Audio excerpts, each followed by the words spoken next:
સુરતમાં અમરોલી કોસાડ આવાસ H1 ખાતે ખૂની કેસથી લઈને નજીવી બાબતે પિતા પુત્ર પર જીવલેણ હુમલો કરાયો। નજીવી બાબતને લઈને થયેલા ઝઘડાએ ખૂની રૂપ ધારણ કર્યું। સમજાવવા ગયેલા પિતાને પુત્ર પર જીવલેણ હુમલો કરવામાં આવ્યો। હુમલામાં પુત્ર ફરીદ બંબાવાલાને ગંભીર રીતે ઇજાઓ પહોંચતા સારવાર મળે તે પહેલા જ મોત નીપજ્યું હતું। પિતાની હાલત હાલ ગંભીર હોવાનું જાણવા મળ્યું છે।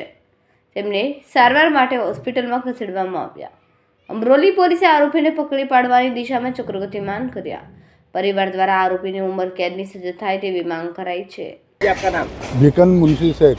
क्या घटना हुई थी और कहाँ पे हुई थी? ये कोसाड़ आवास H1 में 50 बिल्डिंग नंबर 50 वहाँ पे बच्चों का झगड़ा हुआ था, तो ये समझाने गया था, तो इसको वो लोगों ने पीछे से आके मारा है, चाकू से मारा है और उसके पापा को भी मारा है। उसके पापा हॉस्पिटल में एडमिट है और उसके पापा की अभी ट्रीटमेंट चालू है, सीरियस है उसके पापा की।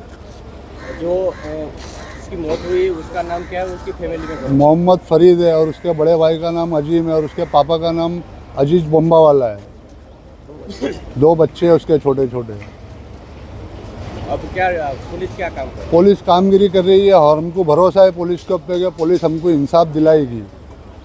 पुलिस की कामगिरी हमको पसंद आई है। क्या आप क्या चाहते हैं? क्या हमको इंसाफ चाहिए, इनको उम्र कैद की सजा लगाओ, बस दूसरा कुछ नहीं सर। हमको इंसाफ चाहिए, उसके घर वालों को इंसाफ चाहिए, उसके बच्चों को इंसाफ चाहिए।